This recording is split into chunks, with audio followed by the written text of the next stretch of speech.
High প্রিয় শিক্ষার্থীরা, কেমন আছো সবাই? তোমরা যারা 2025 এর এসএসসি পরীক্ষা দিবা, তোমাদের জন্য পঞ্চম অধ্যায়টা যদিও সৃজনশীলের জন্য গুরুত্বপূর্ণ নয়, কিন্তু এই অধ্যায় থেকে প্রতি বছর এমসিকিউ পরীক্ষায় প্রশ্ন আসে। আর এই অধ্যায়টা খুবই সহজ। আমরা এখানে সবচেয়ে গুরুত্বপূর্ণ প্রশ্নগুলো উঠিয়ে রাখছি, এগুলোর আমরা শর্টকাট সহ বিস্তারিত আলোচনা করব। তুমি ক্লাসটা মনোযোগ সহকারে দেখো, তাহলে তোমার একটা সমীকরণ কিভাবে সমাধান করতে হবে, সমীকরণের কতটি মূল আছে, এর সমাধান থাকবে কিনা, প্রত্যেক টাইপ নিয়ে আর কোনো সমস্যা থাকবে না। তো চলো আমরা শুরু করি। আমাদের প্রথম প্রশ্ন দেওয়া আছে x² সমান √2x এর সমাধান সেট কত। দেখো, একটা সমীকরণের সর্বোচ্চ যে পাওয়ার থাকবে, এই পাওয়ারটা তার মূল বা সমাধান নির্দেশ করে। আমি আবার রিপিট করতেছি, একটা ইকুয়েশনের সর্বোচ্চ যে পাওয়ার থাকবে, সে পাওয়ারটা তার মূল বা সমাধান নির্দেশ করবে। তাহলে বলো তো ভাইয়া, এখানে x এর সর্বোচ্চ পাওয়ার কত? ডেফিনেটলি 2। তাহলে এই ইকুয়েশনের সমাধান কয়টা হবে বলো? দুইটা সমাধান হবে, অর্থাৎ তুমি দুইটা অ্যানসার পাবে ভাইয়া। তাহলে যদি আমরা এটা সলভ করি, x² এই √2x ডান দিকে ছিল, যদি বাম দিকে নিয়ে আসি তো -√2x সমান সমান 0 হবে। এখন যদি এখান থেকে আমরা x টা কমন নিই, দুইটা x ছিল, একটা কমন নিবা, তো একটা x থাকবে। এখানে একটা ছিল, একটাই কমন নিয়েছো, তো √2 থাকবে, সমান সমান কত? 0। এইবার আমরা জানি যে যদি কতগুলো রাশির গুণফল শূন্য হয়, তাহলে প্রত্যেকটা মান আলাদা আলাদা শূন্য লেখা যায়। অর্থাৎ এখানে x সমান 0 লিখতে পারবো, অথবা x - √2 সমান 0 লিখতে পারবা। তো এখানে x ইকুয়াল কত পাবা বলো তো? √2 পাবা। তাহলে x এর কয়টা মান পেয়েছি? 0 এবং √2, 0 এবং √2। এখানে খেয়াল করার বিষয়, তোমার কাছে চেয়েছে সমাধান সেট। তোমার কাছে কি চেয়েছে বলো তো? সমাধান সেট। যদি সেট কথাটি উল্লেখ থাকে, তো অবশ্যই আমরা সেখানে সেকেন্ড ব্র্যাকেট দেব। তাহলে এইটা হচ্ছে আমাদের ফাইনালি অ্যানসার। দেখো, একই ভাবে এখানে 2 নম্বর একটা প্রশ্ন দেওয়া আছে। 2 নম্বর প্রশ্ন, আমরা 2 নম্বর প্রশ্নটা সলভ করতে পারি। দেখো তো, 2 নম্বর প্রশ্নে বলছে x² সমান √3x। তাহলে আমরা একই ভাবে এই মানটাকে বাম দিকে নিয়ে আসবো। তো x² - √3x = 0। এইখানে যে চলকটা থাকবে, চলকের মান কমন নিব। তাহলে x = x * x - 3 = 0। তো এখান থেকে লিখতে পারবো x সমান 0 বা x - 3 = 0। তো x ইকুয়াল কত হবে বলো? 3 হবে। তাহলে সমাধান সেট হবে 0, 3। দেখছো কত সহজ প্রশ্ন? এই প্রশ্নটা কিন্তু 2024 সালে আসছে। সেম ভাবে দেখো, এই প্রশ্ন 2024 এ আসছে। তুমি পারবা না এখন এই প্রশ্নটা? এই প্রশ্নটা অবশ্যই আমরা পারবো। x² সমান 2x, তো আমরা লিখতে পারি x² - 2x = 0। যদি x কমন নাও, x - 2 = 0। তো x সমান 0 বা x - 2 = 0।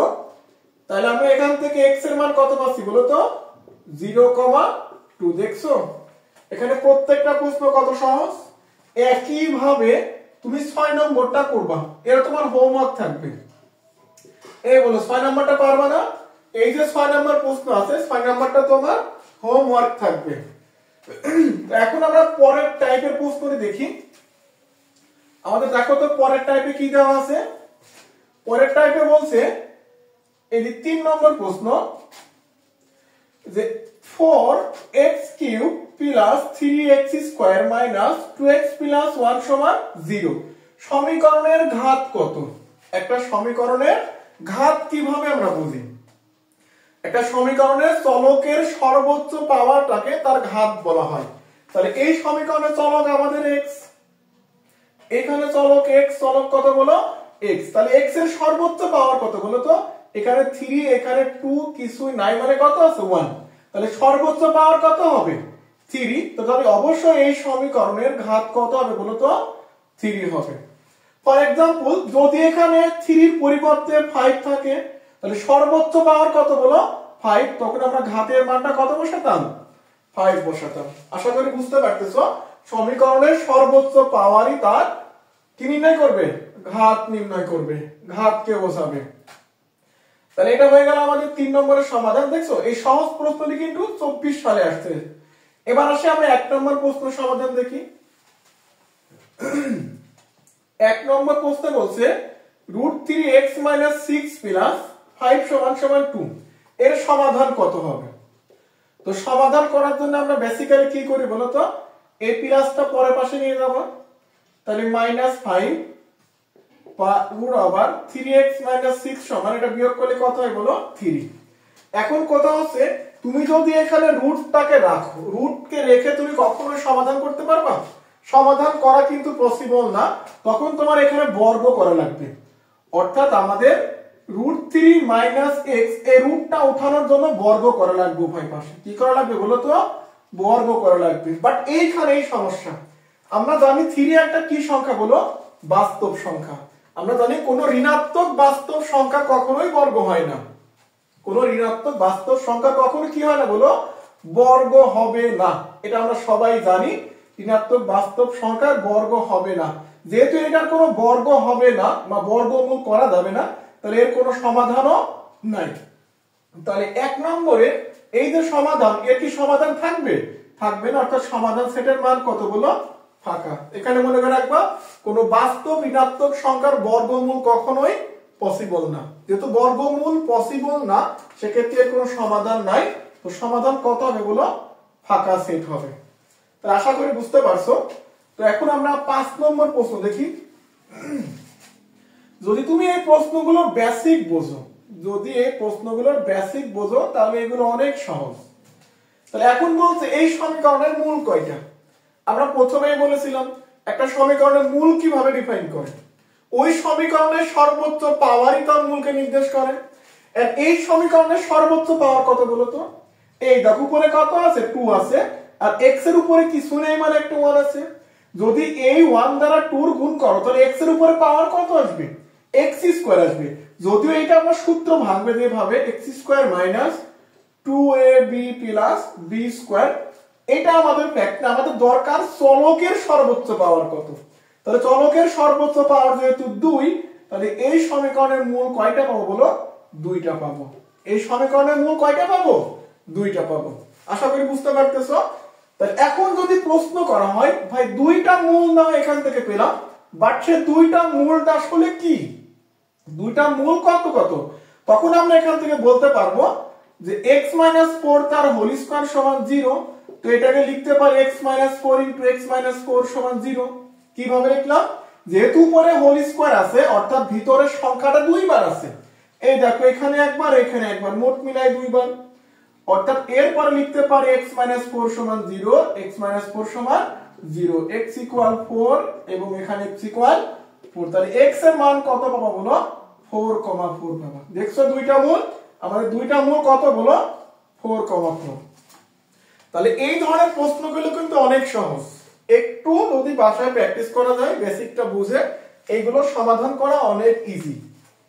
তাহলে আমাদের এখানে সেম ভাবে তোমার যদি বলা হয় 7 নম্বরের সমাধান, তোমাকে যদি বলা হয় 7 নম্বরের সমাধানটা কি হবে বলো তো? x² - 3 তার হোল স্কয়ার, এটার মূল কত হবে বলো? এইটার মূল কত হবে?